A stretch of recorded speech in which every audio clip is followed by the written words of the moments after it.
আমাদের যে online bell bond, এটা খুব ফ্র্যাঙ্কলি বললে কি, এটার আগে যেটা ছিল যে হাতে হাতে করে বেলটা পৌঁছে দেওয়া, এটা যেই আদালতে মঞ্জুর হতো আর যেই কারাগারে পৌঁছানো, এর মাঝখানে এমনও আছে যে সর্বোচ্চ 10 থেকে 12টা ধাপ অতিক্রম করতে হতো। এতে প্রচুর সময় খরচ হতো, কয়েক ঘন্টা থেকে কয়েক দিন লাগতো। আমাদের জেলার সাহেব বলেছেন টাকা খরচ হতো, মানুষের ভোগান্তি হতো। সবচেয়ে বড় কথা, উনি খুব ইম্পর্টেন্ট একটা কথা বলেছেন, আমাদের অ্যাটর্নি জেনারেল সাহেব একটা ইম্পর্টেন্ট কথা বলেছেন, একটা রংফুল কনফাইনমেন্ট হতো। মানে একজন জামিন পেয়ে গেছে, তারপর উনি কেন জেলে আছে, এটা তো অপরাধমূলক ভাবে একটা কনফাইনমেন্ট হয়ে যেত। সেটার থেকে মুক্ত পাওয়ার চিন্তা থেকে আমরা নারায়ণগঞ্জে চালু করেছিলাম। এটা অত্যন্ত সফল হয়েছে, জনপ্রিয় হয়েছে। আজকে আরো 8টা জেলাতে রেপ্লিকেট করছি। আপনাদেরকে বলেছি আমি 8টা জেলার কথা। তো আমরা আশা করছি এতে ফলে শুধু যে মানুষের ভোগান্তি হ্রাস পাবে বা দুর্নীতি বন্ধ হবে সেটা না, এটাতে কাজের এফিসিয়েন্সিও বাড়বে এবং স্বচ্ছতা বাড়বে, জবাবদিহিতা বাড়বে। কারণ কে কয়টার সময় সাইন করছে, এই যে প্রক্রিয়ায় যে আদালতের থেকে জামিন মঞ্জুর হওয়ার পর জেলখানা থেকে বের হওয়া পর্যন্ত অনেকগুলা ব্যক্তির সিগনেচার লাগে, কে ঠিক কখন সিগনেচার করছে সেটাও সুস্পষ্টভাবে বোঝা যাবে। ফলে দায়িত্ব এড়ানোরও কোনো সুযোগ থাকবে না।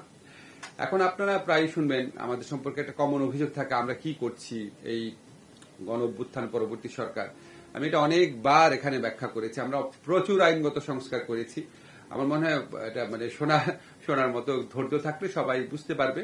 এটা ছাড়া আমাদের একটা অত্যন্ত বড় কাজ ছিল ডিজিটালাইজেশন। আপনারা জানেন যে কোনো ডিজিটালাইজেশন দুর্নীতির স্কোপ বন্ধ করে দেয়, ভোগান্তির স্কোপ বন্ধ করে দেয়, যে কোনো ডিজিটালাইজেশন। তো আমরা অনলাইন বেল বন্ডের পাশাপাশি আরো কয়েকটা পদক্ষেপ নিয়েছি, আপনাদের একটু জানাই।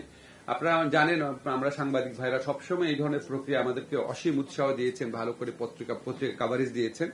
তবু একটু একসাথে সবগুলা বলছি, আমাদের সময় নাই, পরে হয়তো বলার সুযোগ থাকবে না। আমরা অনলাইন বেল বন্ডের পাশাপাশি আরো কিছু ডিজিটালাইজেশনের ব্যবস্থা সম্পূর্ণ করেছি। যেমন আমরা বাংলাদেশের ইতিহাসে প্রথমবারের মতো family court, paperless family court চালু করেছি। 24 নভেম্বর 2025 তারিখে ঢাকায় এবং 30 নভেম্বর চট্টগ্রামে পারিবারিক বিরোধ নিষ্পত্তিতে ফ্যামিলি কোর্ট চালু হয়েছে। ঘরে বসে বিচার প্রার্থী, আইনজীবী, বিচারকরা তাদের অ্যাকাউন্টের মাধ্যমে মামলা দায়েরও করতে পারছেন, মামলা পরিচালনা করতে পারছেন। বুঝতেই পারছেন, এতে মামলা নিষ্পত্তি দ্রুততর হচ্ছে, দুর্নীতি এবং ভোগান্তির সুযোগ বন্ধ হচ্ছে। আমরা সত্যায়ন করেছি, ছোট কাজ কিন্তু অনেক মানুষ উপকার পাচ্ছে। আগে সত্যায়ন করার জন্য ঢাকা এসে দীর্ঘ লাইন ধরতে হতো, এখন ঘরে বসে বসে অনলাইনে দ্রুত সত্যায়ন সেবা পাওয়া যাচ্ছে। আমরা কজ লিস্ট করেছি, এটা আগেও ছিল কিন্তু এটা আমরা সম্পূর্ণ করেছি। অনলাইনে মামলার তালিকা, তারিখ, বিচারিক সিদ্ধান্তের সারাংশ, পরবর্তী পদক্ষেপ এবং অগ্রগতি দেখার সুবিধা পাওয়া যাচ্ছে। আমরা লিগ্যাল এইড সম্প্রসারিত করেছি, আপনারা জানেন, সেখানেও আমরা ডিজিটালাইজেশন চালু করেছি, সম্পূর্ণ হয় নাই। এটা সম্পূর্ণ হয়ে গেলে বা চালু যে সমস্ত জায়গা হয়েছে সেখানে আপনার অনলাইনে সরকারি আইনগত সহায়তার জন্য আবেদন করা যাচ্ছে, অনলাইনে বিরোধের নিষ্পত্তিও হচ্ছে।